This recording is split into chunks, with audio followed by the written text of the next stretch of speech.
Olá, internauta, seja muito bem-vindo ao Esporte.com. Hoje vamos falar do duelo complicado que o Atlético tem nesta terça-feira contra o Arsenal em Sarandi pela Copa Libertadores da América, o fim de semana de trabalhos do Cruzeiro e também a rodada do Campeonato Mineiro 2013. Comigo aqui no estúdio, Daniel Rotti e Guilherme Guimarães. Tudo bem, Daniel?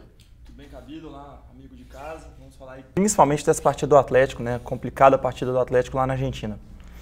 E você, Guilherme? Você está de Luan Santana, como você está? Que beleza, né? Vocês gostam de pegar no meu pé, né? Que maravilha. Mas estamos aí, né, para falar de futebol e não de sertanejo. Isso aí eu deixo pro pessoal que gosta, mas a minha praia é outra. E vamos falar de futebol, vamos falar do Atlético, vamos falar do Cruzeiro, que teve aí 2 jogos treino no fim de semana. Então tem bastante coisa para falar, inclusive o América, que enfim conseguiu a primeira vitória no Campeonato Mineiro. Que golaço do Wanderson, né? Um gol muito bonito. Chutaço mesmo. de fora da área. Me impressionou o chute daquele rapaz. Bom, se você quiser participar conosco, basta acessar o portal Tempo Online, enviar a sua pergunta ou também o Twitter, @super_FC. Você está vendo aí a mensagem embaixo. Vamos começar falando um pouquinho do Cruzeiro. O Cruzeiro a gente vai passar hoje de uma maneira mais rápida, já que amanhã o Atlético tem um jogo mais importante. Daniel, o Cruzeiro fez 2 jogos treinos no sábado, teve boa participação, fez uma festa bonita lá em Birité. Para você, talvez esse pouco calendário que o Cruzeiro tem no início do campeonato é um fator que pode prejudicar o time? Bom, início de campeonato a gente sempre pensa que o time precisa de muitas partidas para logo pegar no ritmo de jogo, preparação física também é importante e o famoso entrosamento, né, que os jogadores sempre comentam nas entrevistas pós-jogo. Mas eu acho que para o Cruzeiro essa parada está sendo benéfica, até para o Marcelo Oliveira poder conhecer melhor seus jogadores. A gente vai ter uma concorrência muito grande esse ano no ataque do Cruzeiro, com a chegada do Luan, o Borges, o Anselmo Ramon, Dagoberto, Ricardo Goulart, Everton Ribeiro. O setor ofensivo da armação para frente vai ficar com muita concorrência.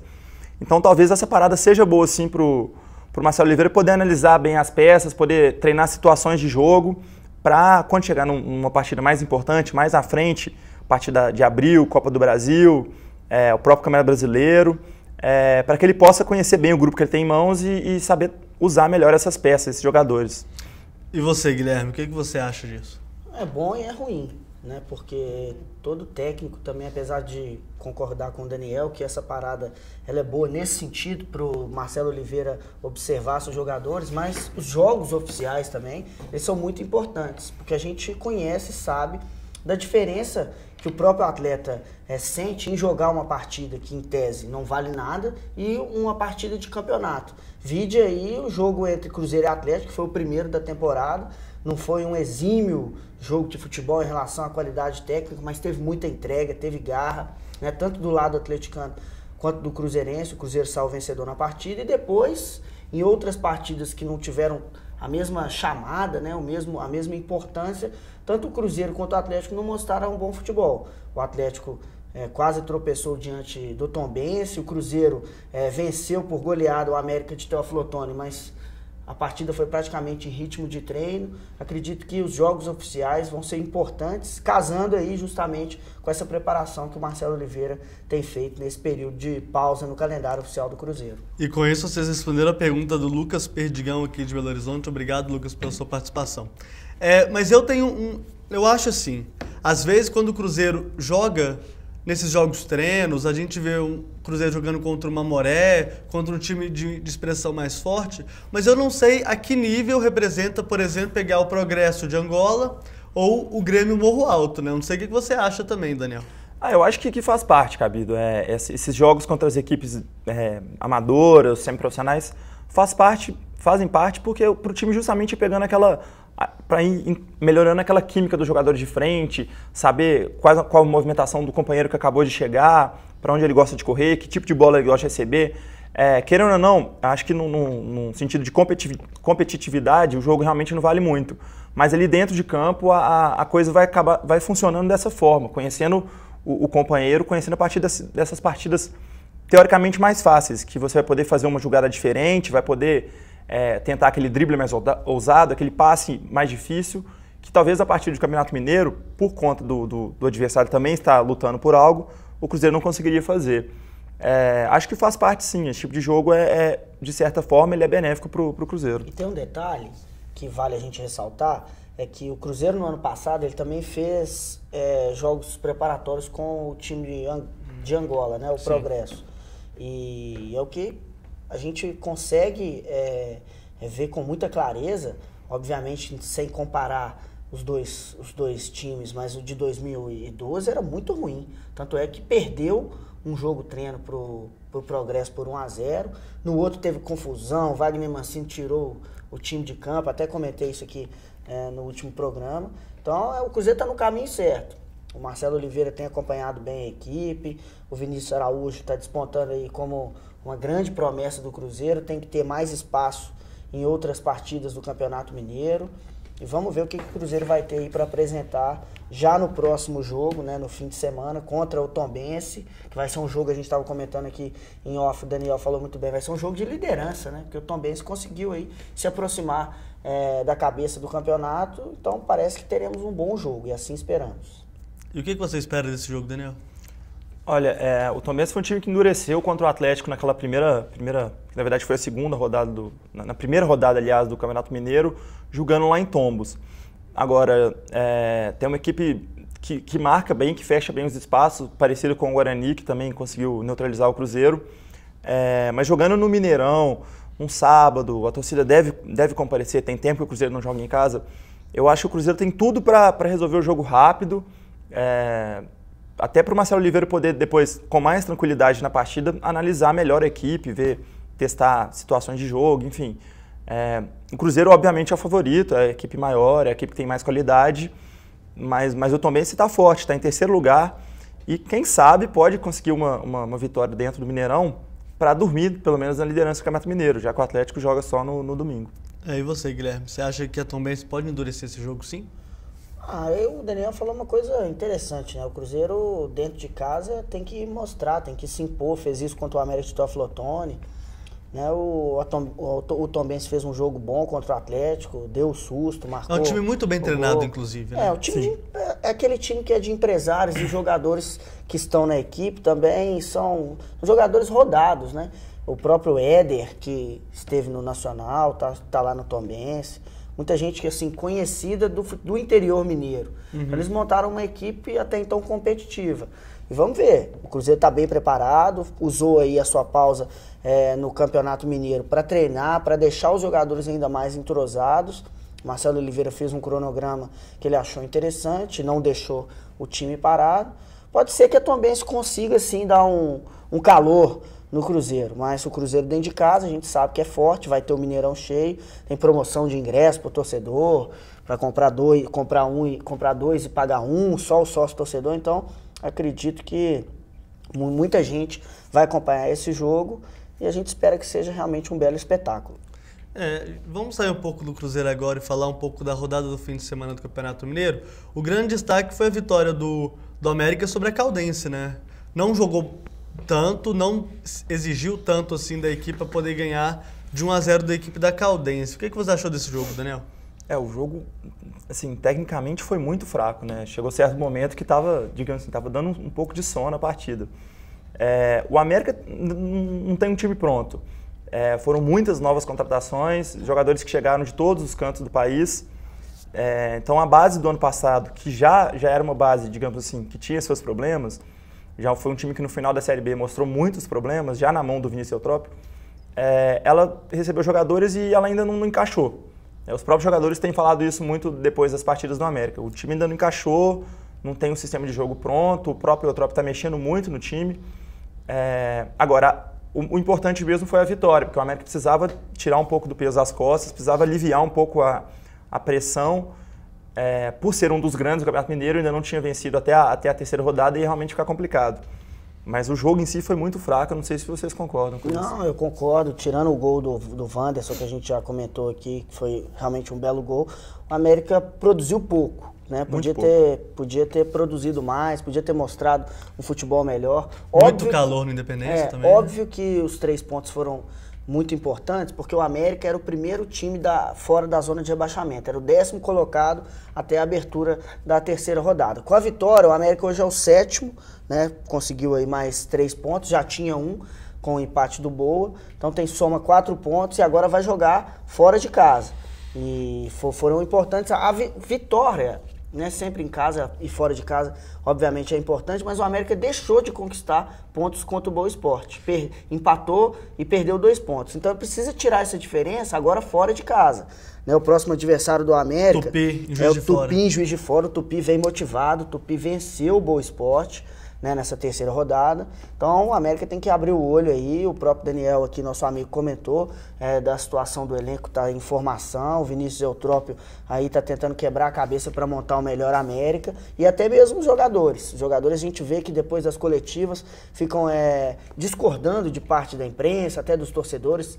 Torcedores falando que o jogo foi ruim, a imprensa também. Não, os jogadores não. Os jogos do América esse ano não foram ruins, não. Foram horrorosos. O jogo todos do América, os 3. O jogo do América contra o Boa também foi muito não fraco. Dá pra, o jogo do América contra o Boa Esporte foi o pior jogo que eu vi do América nos últimos 5 anos. Me lembrou jogos do América no módulo 2 do Campeonato Mineiro, inclusive. Então, os próprios jogadores têm que colocar os pés no chão, erguerem a cabeça, porque o jogo foi ruim. Tecnicamente foi fraco. Precisa melhorar muito. para que o América realmente aí ressurja no campeonato e brigue por posições no alto da tabela. E deve brigar, né? Porque a gente vê também, como a gente está falando do América, a gente também viu o Boa Esporte jogar. O time do Boa Esporte esse ano não tá valendo nada, né? Tá jogando mal, voltou a perder ontem. Perdeu, aliás, foi no sábado contra o Tupi. Contra o próprio Tupi, lá em Varginha, e é um time de segunda divisão do Campeonato Brasileiro, né? Como eu falei semana passada, a gente tem que sempre comparar o América com o Boa Esporte, que é o time que tem um investimento parecido, é um time que disputa a segunda divisão do Campeonato Brasileiro também.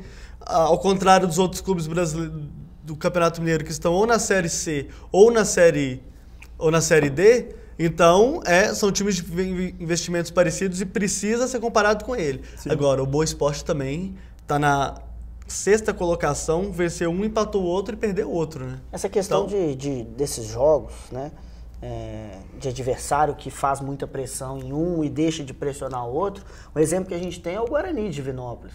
O Guarani segurou o Cruzeiro, montou um ferrolho para parar o ataque do Cruzeiro. O Leandro, o goleiro, foi muito bem, mas o Guarani em casa perdeu para o Vila Nova.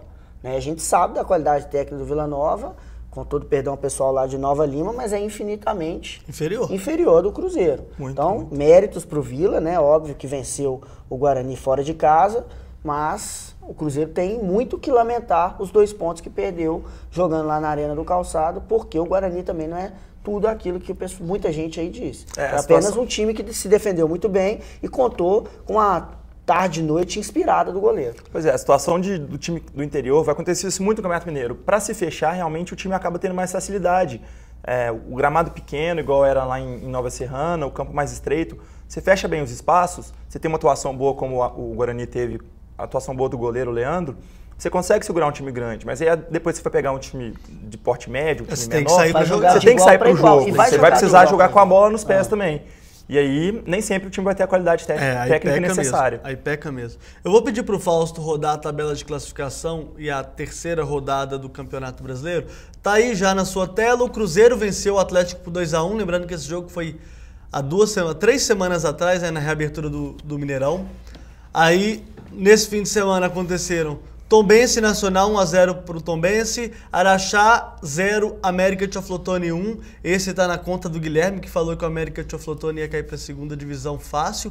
O Boa 1, Tupi 2, o jogo lá em Varginha, né? O América venceu a Caldense por 1-0 e o Guarani tropeçou em casa para o Vila Nova 1-0. Aí a tabela de classificação tem o Cruzeiro como líder com 7 pontos, o Atlético na sequência com 6. Tombense já encosta, tem 6 pontos também. O Tupi tem 5, fecha o G4. Aí depois tem Vila Nova, Boa, América de Teoflotone e Araxá. Aí mais apertados estão Caldense, que tem 2 pontos, e os hoje que seriam rebaixados, né? Guarani com 2 pontos e o Nacional com 1 ponto ganho. Só para deixar Provoquei, né? Não, é porque eu disse que se o América de Teófilo Otoni continuasse jogando fora do Nasri Mata, lá em Teófilo Otoni, e que se não conseguisse vencer fora de casa, ele era sim franco candidato a uma das vagas ao rebaixamento. E o América fez algo que o América de BH não fez, conseguiu. Né? Venceu o Araxá. Agora, essa situação de jogar fora de casa não é só o América de Teófilo Otoni, né? A gente tem o Nacional, que não tá mais jogando em Nova Serrana. O Nacional, que não é mais de Nova Serrana. Não é mais de Nova Serrana, agora tá jogando em Patos de Minas. A gente tem o Guarani. Vou falar que isso tá me confundindo pra caramba. Basicamente o Nacional não tá mais em Nova Serrana, tá jogando em Patos de Minas. E aí, Nova Serrana... Não, o Nacional tá jogando em Nova Serrana. Não, ao contrário. O Guarani tá jogando em Nova Serrana. Ah, o pior tá confundindo, tá vendo? Já tá ficando louco. O Nacional, que no ano passado era de Nova Serrana, agora tá jogando em Patos de Minas. Isso. O Guarani de Divinópolis não tem um estádio apto para receber os jogos do Campeonato Mineiro, está jogando em Nova Serrana, na Arena do Calçado, antigo estádio do Nacional. Ou seja, o Vila Nova, que não, a Arena, o Alçapão do Bonfim também não está podendo receber jogos do Campeonato Mineiro, está jogando na Arena do Jacaré. Então tá uma grande confusão assim no Campeonato Mineiro, e o América de Teófilo Otoni está jogando em Governador Valadares. Então realmente são 4 equipes que não tem casa, não tem identidade. Então pode ser que elas realmente passem apertado por causa disso. A gente volta a falar um pouco sobre aquilo que a gente tinha conversado semana passada no programa. O campeonato tá sem identidade, né? Tá. Porque aí a gente volta... Se os times pequenos, eu digo, se os times do Campeonato Mineiro não têm condição de disputar um campeonato igual o Mineiro, pra que existem? O pessoal vai achar ruim e tal com o que eu tô falando, mas é verdade. O Vila Nova não ter condição de jogar na sua casa é um absurdo. É um absurdo. Já deviam ter feito alguma coisa para melhorar aquela situação lá do Alçapão do Bonfim. Porque o campo lá é um pasto. Não é de hoje, né? É horroroso. Não é de hoje. O gramado do Castor Cifuentes é muito ruim. Agora eles estão falando em construir alguns campos anexos ali, como se fosse um centro de treinamento, para que o Vila não faça os treinos no gramado do Alçapão do Bonfim, para que o relvado lá não fique prejudicado. Você viu o campeonato português? Você buscou essa no FM, no Elifute. Fui muito Elifute agora. Mas o problema não é só isso, não é só o campo. O estádio em si não tem condições. A arquibancada, para quem já foi lá, estrutura zero, arquibancada muito precária mesmo. O Vila precisa de um investimento maior, não é só o gramado. Precisa de resolver a situação. Conversa de fazer um medida paliativa não é resolver ali. Já até tiveram aquela pedra fundamental, já até inauguraram a pedra fundamental. Acho que não existe nem essa pedra fundamental no lugar mais. Porque eles devem ter usado para jogar das arquibancadas lá no Castor Cifuentes. Porque lá é complicado. O time igual o Vila Nova ter problema para jogar em casa, para mim, é o fim da picada. Bom, vamos falar agora da Copa Libertadores da América. Amanhã, às 9h55 da noite, você tem um encontro marcado aqui no Super FC, no Minuto a Minuto, que vamos fazer a cobertura completa do jogo entre Atlético e Arsenal de Sarandi. É um jogo um pouco complicado, é muito complicado para o Atlético pelo fato de jogar na Argentina, ser fora de casa. Há muitos anos o Atlético não joga na Argentina na Copa Libertadores da América, mas a gente sabe também que o Arsenal não é nada disso, né? Não é nenhum Boca Juniors, não é nenhum River Plate, não é nenhum Racing, não é nenhum Independente, então o Atlético tem que chegar lá, jogar bola e faturar os 3 pontos, né, Daniel? É time por time, e o Atlético, nome por nome, o Atlético é muito mais time que o Arsenal, que é um clube mediano na Argentina, não passa disso. Tem uma história internacional que vem de 4, 5 anos para trás, Sul-Americana 2007, no ano passado na Libertadores caiu no grupo do Fluminense, mas tem isso, mesmo o Atlético sendo mais forte, não vai ser um jogo fácil, porque o Arsenal costuma endurecer o jogo dentro de casa. O próprio Fluminense no ano passado ganhou por 2-1 fora de casa, com um pênalti aos 49 minutos de jogo. Agora, para a torcida do Atlético ficar um pouquinho, digamos assim, mais tranquila, o Arsenal tem uma baixa muito importante na equipe para esse jogo de terça-feira e para o resto da temporada. Emiliano Zelaya. Que é o Emílio Zelaya, o atacante que já está no time há alguns anos, veio do São Lourenço, veio do Banfield, e ele rompeu o ligamento os ligamentos cruzados do joelho esquerdo, não vai jogar. E está fora da Libertadores. Está fora da Libertadores, assim como o Pérez, que é um zagueiro revelado pelo próprio Arsenal, que também está fora por ter sido expulso contra o The Strongest na primeira partida. O Zelaya ele já não ia jogar, porque ele também foi expulso. Ele também estaria... Só que ele está fora da competição Exatamente, inteira ele já estaria fora pela expulsão contra o The Strongest. Agora ele está fora da Libertadores inteira. E é um jogador, digamos assim, era a base do ataque do Arsenal já desde o ano passado. Então, para o time argentino é um problema sério. No lugar dele, só para completar a informação, vai jogar o Júlio Furch, que veio do São Lourenço, marcou o gol da vitória do Arsenal E realmente é um bom jogador. Nessa rodada, sim. nessa rodada sobre o Argentinos. Só para completar, o Arsenal tem 5 pontos no Campeonato Argentino, e uma vitória e 2 empates em 3 jogos, e está ocupando a... Peraí que travou aqui, final, mas né? é o torneio Clausura, o segundo torneio da Argentina. Se eu não me engano, ele está em 6º lugar lá. É isso mesmo, 6º lugar com 5 pontos. E a minha preocupação é o Atlético. Eu fiz um comentário semana passada que eu acho o seguinte: o Atlético ele vai sofrer o que normalmente os adversários dele sofrem no Independência. O que é? Estádio pequeno, estádio acanhado, torcida em cima, torcida pressionando. É um time do Arsenal que marca pressão mesmo no campo do adversário. O time argentino gosta de fazer esse tipo de marcação. Vai tentar cozinhar o Atlético no início do jogo. E aí é que tá. Se você consegue segurar o ímpeto desse time durante uns 20, 25 minutos, você consegue já sair pro jogo e tentar dominar os setores que o Atlético gosta de dominar, que são os flancos, né? E tem um detalhe, o Atlético pode usar a questão da torcida a seu favor. Inicialmente é um fator contra, óbvio, né? Porque a gente sabe que a situação é um caldeirão mesmo, lá no Júlio Grondona, o estádio é acanhado. 16 mil pessoas. Mas vários torcedores do Atlético já saíram de Belo Horizonte, alguns já estão na Argentina, compraram ingresso, a gente tem até na página do Super FC, para quem quiser acompanhar, uma galeria de fotos. Né? Os torcedores até visitaram o estádio do Boca Juniors, o Monumental, né, o La Bombonera, porque é um estádio fenomenal realmente na história do futebol. Fiz aí uma brincadeirinha com o Monumental de Núñez, né, em rivalidade ao River Plate. Você torce pro River Plate? Eu não gosto de times argentinos, não. Eu gosto. Eu gosto do Boca Juniors. Eu gosto muito do Boca. Mas você também. sabia que o River Plate também é do bairro La Boca? O Começou lá e depois é que ele virou um time de elite chamado Os Milionários. Quando ele saiu foi para um bairro mais chique. Mas os milionários lá são iguais os de Belo Horizonte? Porque aqui os funcionários moram na Savassi, os milionários moram no Barreiro. Tipo isso. Mas é engraçado porque você vê o campeonato argentino hoje, é um campeonato que não chama muita atenção, né? Você não consegue trabalhar o campeonato argentino de uma maneira que a gente gostaria, né, Daniel? Você gosta muito de futebol internacional, a gente vê alguns jogos, vê alguns até clássicos mesmos, que não atraem. Esse fim de semana, por exemplo, teve o grande clássico de Avellaneda, né, entre Racing e Independiente, mas foi um jogo, assim, muito fraco tecnicamente. A Argentina sofre mais ou menos do mesmo problema do Brasil, que é a saída de jogadores para a Europa. Só que lá a coisa ainda é mais agravada porque o momento financeiro do país não é dos melhores. E o Brasil, querendo ou não... É um país muito menor também. Sim, menor, mas o Brasil, querendo ou não, hoje em dia tem uma condição melhor que a Argentina. Acaba podendo repatriar jogadores como Alexandre Pato, pode segurar o Neymar, pode ter um Seedorf. E lá essa coisa não acontece. Lá o cara que começa a destacar sai mesmo e não volta. Volta para encerrar a carreira no máximo. Então, o campeonato argentino ele é um pouquinho, digamos assim, igual você falou, ele não tem essa digamos assim, o mundo não olha para a Argentina igual estão começando a olhar para o Brasil ainda. Isso. Então a gente realmente conhece pouco dos times de lá. A gente vai conhecer mais na Libertadores, mas é um estilo totalmente diferente. Questão de pressão de torcida, de jogador, de apresentação dos jogadores, enfim. Então é difícil de poder traçar o Arsenal joga assim, o River joga daquele jeito, o Boca daquele jeito, porque vai variar muito o estilo de acordo com a competição. E os argentinos gostam de ter um estilo mais aguerrido mesmo na Libertadores, principalmente jogando contra os brasileiros. E é isso que eu acompanhei, eu assisti a partida The Strongest e Arsenal.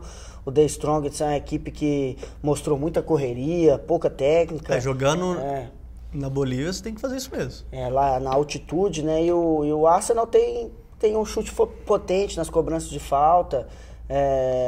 Tem também a questão dessa parte aí de um jogo mais aguerrido. Eles bateram muito lá na Bolívia, tanto é que tiveram 2 jogadores expulsos, o Zelaya, que não vai jogar contra o Galo, nessa e o pilha Pérez. O Atlético não pode cair. Pode cair. Principalmente o Bernard, né? A gente sabe Bernard, que ele é pilhado. Baixinho tem fama de ser invocado, então o Bernard tem que segurar a onda, porque nos jogos aqui no Brasil ele já mostrou certo destempero em alguns momentos, e lá na Argentina, se porventura ele foi expulso por causa de ter caído na catimba e no estilo de jogo meio desorientado dos argentinos, aí vai ser prejudicial somente ao Atlético. Então tem que ficar com cuidado em relação a essas provocações que com certeza dentro de campo vão sobrar. E não só dentro, né? Fora de campo também. Agora, Guilherme, eu gostaria que você me respondesse uma pergunta. Por que o Arsenal se chama Arsenal? Vamos lá, você que é o professor aí de... Não, o Daniel também pode tentar. Por que, Daniel, o Arsenal chama Arsenal? Se for por causa do Arsenal da Inglaterra, começou muito mal na escolha do nome. É realmente por isso, o time é de Avejaneda... Eu até tô com o Wikipedia aberto aqui, mas não vai dar tempo. O time é de Avejaneda, como eu falei, tem o Racing e tem o Independente. As cores do clube são azul e vermelha. Se você for reparar bem, o Racing é azul e o Independente ele é vermelho. E aí em homenagem ao grande e famoso clube de Londres, o Arsenal. Que beleza, hein?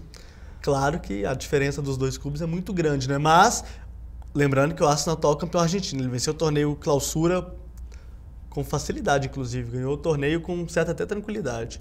Mas agora vamos falar um pouco do Galo, já que a gente já deu essa passada no Arsenal, adversário do Atlético. O Atlético tem tudo para chegar lá, como eu falei, chegar lá e ganhar do Arsenal por isso tudo que a gente conversou. Mas o Atlético está preparado para a pressão que vai sofrer? Está preparado para jogar uma Copa Libertadores fora de casa? Já que dentro do Brasil mesmo, ele não conseguiu jogar bem fora de casa no Campeonato Brasileiro, né? O que você acha, Daniel? Olha, o Atlético, a instituição Atlético ainda tem muito digamos assim, a crescer e adquirir experiência como um clube internacional. Há 13 anos disputava Libertadores, não tem toda essa tradição. Mas os jogadores do Atlético, praticamente todos eles, o time titular, já jogaram Libertadores, tem essa experiência, essa bagagem internacional. Se a gente pega o Ronaldinho, jogou Champions League. O Hever e Leonardo Silva já jogaram Libertadores, por Grêmio e Cruzeiro. Gilberto Silva. O Vitor, Gilberto Silva. O Jô já jogou pelo Inter. O Tardelli já foi campeão pelo São Paulo. Então, assim, nome por nome, o Atlético tem jogadores experientes que podem, sim, digamos assim, suportar esse peso por estar jogando uma Libertadores fora de casa e tudo mais. Vai ser complicado, não vai ser um jogo limpo, eu acho, vai ser um jogo muito duro, muito, muito pesado. E exatamente por isso o Atlético tem que ter, os jogadores do Atlético têm que ter a cabeça no lugar, não pode deixar digamos assim, o sangue ferver muito, tem que ficar calmo, porque na bola o Atlético é muito melhor que o Arsenal, isso eu não tenho dúvida. Não tem dúvida nenhuma. Lembrando que o estádio do Arsenal, o Júlio Grandona, é só do presidente da AFA, né? Associação de Futebol Argentina, o torcedor mais ilustre do Arsenal. E tem um fator que pode ajudar muito o Atlético, as dimensões do gramado. Olhei aqui, 103 por 70, é menor até do que o Independência. 2 metros, inclusive. Então, bola aérea, Hever, Leonardo Silva, o time do Atlético gosta de um chutão, né? É o que o Atlético tem mostrado nos últimos meses, o Atlético gosta de um chutão. Então, uma bola aérea ali, Hever, Leonardo Silva, principalmente pro Jô, uma bola bem colocada pelo Ronaldinho, às vezes pelo Tardelli, pode dar certo, pode sair daí boas jogadas. E não é chutão por chutão, né?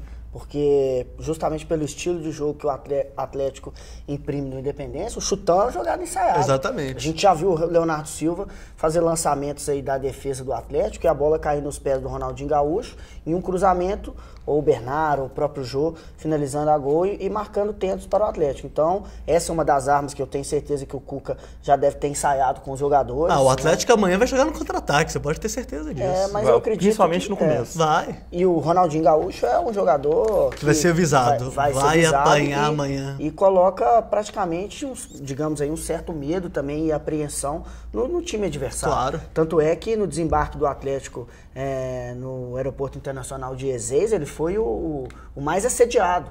Né, argentinos brigando lá para que conseguissem brigando no bom sentido da palavra, obviamente, para que o Ronaldinho Gaúcho lhes desse um autógrafo.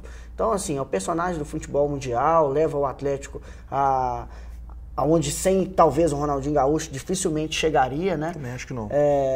Assim como seria em outro clube também, não só a gente está falando aqui do Atlético, mas ele elevou o nome do Atlético numa grandeza excepcional e é um jogador que vai ser muito importante. As jogadas do Atlético, essa questão do psicológico, além de passar pelo Cuca, obviamente, que é quem coloca os jogadores com os pés no chão, mas dependendo da noite do Ronaldinho, aqui o ritmo do Atlético vai ser ditado ali dentro de campo. Vide a partida que o Galo fez com o São Paulo, né? O Ronaldinho jogou barbaridade e o Galo conseguiu uma boa vitória, que deu aí uma condição melhor de, quem sabe, até colocar alguns pontos de distância do The Strongest e do próprio São Paulo, né, caso vença aí o The Strongest também nessa semana, nessa rodada da Libertadores. E o pessoal pega no pé quando a gente fala que o Atlético não tem experiência internacional. Vale lembrar que na última participação do Atlético na Copa Libertadores, o Atlético venceu as 3 em casa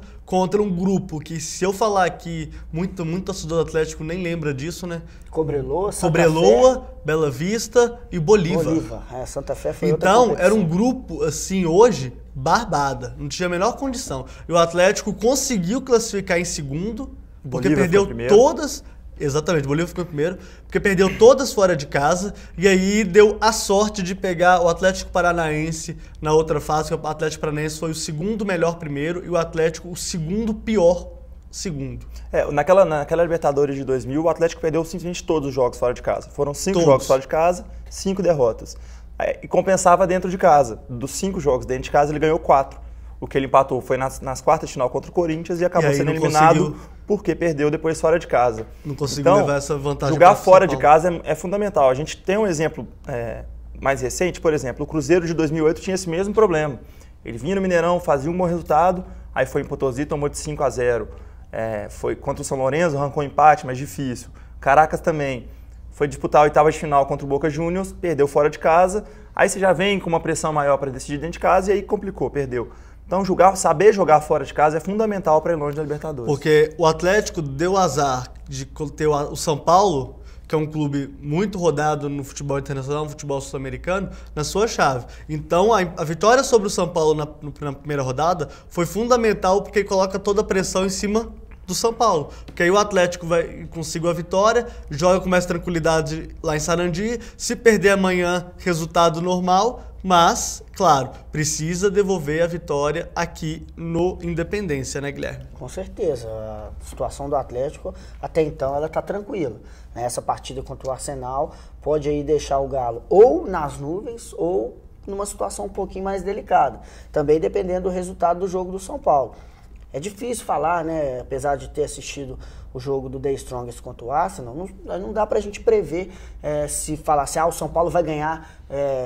fácil, vai ser barbado. Não, porque jogos da Libertadores são complicados. Difícil até de falar. São Paulo não está muito bem ainda. Em outros tempos, a gente poderia até dizer que o São Paulo venceria até por goleada, mas dessa vez não. Pode ser que até vença. Eu até apostaria e aposto numa vitória do São Paulo, mas aí é a questão. Por isso que o Atlético também tem que fazer o seu papel, dentro e fora de casa. Um empate diante do Arsenal na Argentina é um grande resultado. Ótimo. Porque você, nesse caso, dependendo também das circunstâncias do jogo, você não perde 3 pontos, você ganha 1. Né? E esse ganha 1 também é importante, pode fazer a diferença no fim, na hora de somar lá a questão da classificação para mudança de fase. Convenhamos. E só uma outra coisa, Cabelo, comentando essa questão do Atlético fora de casa, quando o Atlético for visitar o The Strongest, vai ter um problema.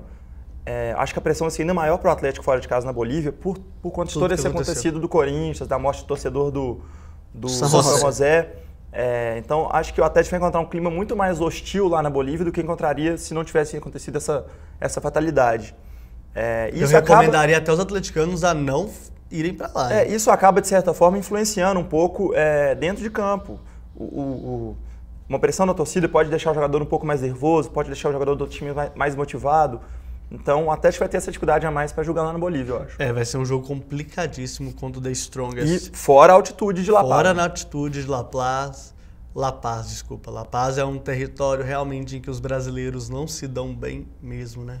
E é de se lamentar. A gente já comentou aqui o fato ocorrido lá no estádio do São José, que morreu um garoto de 14 anos, torcedor que sonhava ver o seu clube na Libertadores. Foi atingido lá por um morteiro, um sinalizador naval. Felizmente aconteceu isso. Agora, pior ainda é ver uma pressão que acontece aqui no Brasil. Eu não digo por parte da emissora que fez a entrevista, né, da Globo com o jovem que se diz culpado, mas pela estratégia até da defesa do menino, que tá... Eu nunca vi isso, um advogado provar que o seu cliente é culpado. É a primeira vez que eu vejo isso. Estão tentando provar que um rapaz de 17 anos é culpado para livrar outros 12 que estão lá presos na Bolívia. E quando que a Bolívia vai aceitar isso? Já não está aceitando. A delegada que está à frente do caso, a gente já acompanhou. É achar que o boliviano é trouxa. Fazendo pressão. Isso vai ser um caso que vai render muito. Muita polêmica, né? Mesmo com essa confissão do menor, não acredito que os 12 que estão presos vão ser soltos agora. Eu acho. Acho que vai ser uma questão, vai para o mérito internacional, e aí vai ter que governo aqui, governo ali, vai ter que chegar uma questão de alto escalão mesmo, de presidente Dilma Rousseff chegar para negociar diretamente com a presidência da Bolívia. Mas isso aí é questão de soberania do país, né? Se cometer um crime lá... Exatamente. Tem que responder pelas leis de lá. Não adianta. Isso aí não adianta. Daniel, vamos falar um pouco de voleibol? Você que é o nosso menino da área. Menino do vôlei. Bom, neste último sábado a gente teve o jogo do Sada Cruzeiro contra o RJX aqui em Contagem. O Sada Cruzeiro venceu por 3-2 de virada. Fez o primeiro set, tomou a virada e virou de novo, mas não conseguiu assumir a liderança da Superliga. Acabou somando só 2 pontos, o 3-2 dá para o vitorioso só 2 pontos, e o RJX somou 1. A diferença agora está em 1 ponto, restando 2 partidas para o fim da fase de classificação. Na minha opinião, eu acho muito complicado do Sada conseguir essa primeira colocação, não por conta dele. O Sada vai encarar Campinas e Vôlei Futuro fora de casa, mas o RJX também tem jogos mais tranquilos. Vai pegar Canoas, que é o 4º colocado, mas dentro de casa deve conseguir a vitória relativamente com facilidade. E depois pega o Super Imperatriz, 11º colocado, que até tem feito boas partidas, engrossou para cima do SESI no último sábado, mas não acredito que consiga tirar pontos do RJX. Agora, essa questão de ser primeiro ou segundo colocado na Superliga masculina e na feminina também é um pouco relativa porque o que as primeiras 4 posições dão de vantagem? Você fazer 2 partidas do mata-mata dentro de casa. Então você vai jogar as quartas de final com 2 partidas dentro de casa, na melhor de 3. Mesma coisa na semifinal, 2 partidas dentro de casa. Mas na final é em jogo único, em campo, teoricamente, em campo neutro. Não tem vantagem nenhuma ser segundo, tem vantagem de ser primeiro. Exatamente. A questão é que você vai pegar, sendo o segundo, você pega o 7º, e sendo o primeiro, você pega o 8º. Exatamente. E aí, nem isso tem nem nisso tem uma vantagem muito bem definida, porque na tabela a gente tem o Volta Redonda em 7º, com 24 pontos. O São Bernardo em 8º, com 24 pontos. E o Vôlei Futuro em 9º, com 24 pontos. Ou seja, são 3 equipes que estão mostrando que estão muito iguais na tabela de classificação da Superliga. E entre elas ali, eu poderia colocar o São Bernardo como a mais forte, na minha opinião. E ele está em 8º, ou seja, o primeiro lugar hoje pegaria o São Bernardo, tanta vantagem, né? No meu modo de ver, é o mais forte. Até o Vôlei Futuro, que tem mais tradição, até, por exemplo, que o Volta Redonda, que está fora. Mas o Vôlei Futuro esse ano foi o vice-campeão do ano passado, perdeu para o Sada Cruzeiro na final, mas esse ano desmontou, perdeu o Lorena, perdeu o Camerro, desmontou aquela equipe. É um outro time, tem o Ricardinho ainda, mas são muitos jogadores jovens. Ficou praticamente o Ricardinho, o Vini e o Maicon. Então, o time está realmente muito mais fraco do que na temporada passada. É um time que eu até esperava um pouco mais, por ser um campeonato que classificam 8 clubes, eu até esperava uma melhor desempenho do Vôlei Futuro, mas como você disse, o time está desmontado, então... É outro time. Não dá para fazer pressão, não dá para comparar com relação à outra temporada. E o Minas, Daniel? O Minas ganhou tinha perdido do RJX na quinta-feira passada, ganhou da UFJF dentro de casa, 3-1. Está ali na briga pela 4ª posição ainda, ele está em 6º com 37 pontos. O 5º lugar é o Campinas, também tem 37, e o 4º lugar é o Canoas, que tem 38. A briga do Minas, ela, digamos assim, ela é mais importante, digamos assim, mais importante do que a do Sada.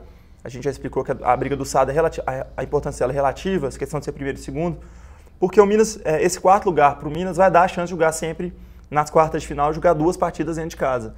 E para o Minas, dentro da Arena Vivo, é muito fundamental. A equipe do Horácio Léo tem uma campanha muito forte dentro de casa, perdeu somente 2 jogos dentro de casa. Então, para o Minas, essa 4ª posição, que pode sim acontecer, seria fundamental. O Minas tem um jogo direto com o Campinas na última rodada, então a questão do Campinas ele pode resolver ali. E a outra partida do Minas é contra o Vôlei Futuro, fora de casa. Tem que torcer por um tropeço do Canoas e ganhar do Vôlei Futuro, obviamente, para conseguir essa 4ª posição. A gente tem imagens do jogo entre Sada Cruzeiro e RJX. Vamos rodar a reportagem da Gabriela? A torcida sabia que seria um jogo difícil.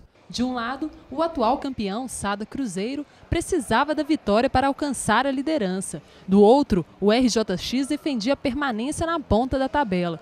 Mesmo assim, não houve distância que diminuísse a motivação dos torcedores celestes. Surgiu a oportunidade de vir e nós estamos aqui. Estou esperando desde 15 para 6 lá fora. A raça de sempre do Cruzeiro vai fazer a diferença hoje e a torcida vai ser Cruzeiro. Vamos, Sada! Eu acho que vai ser um jogo difícil, mas lógico que vai ser o Sada Cruzeiro. As duas equipes ainda aqueciam para o jogo, mas o barulho vindo das arquibancadas já mostrava ao adversário carioca qual seria o tom da partida. Em quadra, os jogadores do Sada Cruzeiro trataram logo de retribuir o apoio.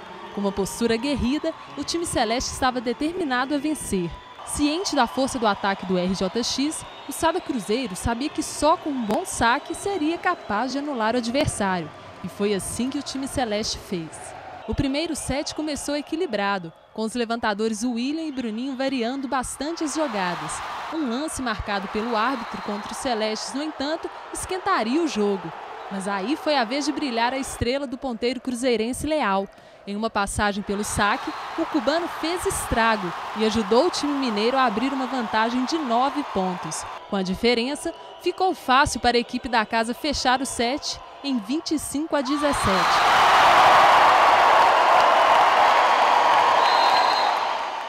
A derrota na parcial, no entanto, não abalou o RJX.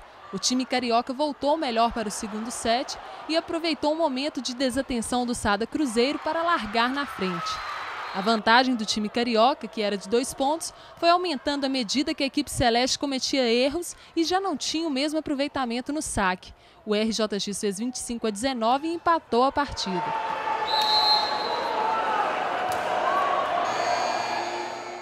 O terceiro set foi marcado pelo equilíbrio. Cada ponto era valorizado pelos dois times. Vários rallies brindavam o público presente no ginásio. A parcial foi disputada até o fim, que teve 25-23 para o RJX e a virada da equipe carioca. Com os 2 sets vencidos, o RJX já tinha a liderança garantida, mas o Sada Cruzeiro estava determinado a buscar a vitória. A equipe celeste cresceu no jogo, a torcida percebeu o bom momento e seguiu atrás. Em um erro de saque de Dante, o time celeste deixou tudo igual, com placar de 25-17. Aí a decisão do jogo ficou para o tie-break. O ponteiro Leal estava inspiradíssimo e novamente fez a diferença para a equipe cruzeirense. O bloqueio do RJX já não era suficiente para parar o cubano. A equipe celeste deslanchou no placar e, em um erro de saque do RJX, anotou 15-9, fechando a partida.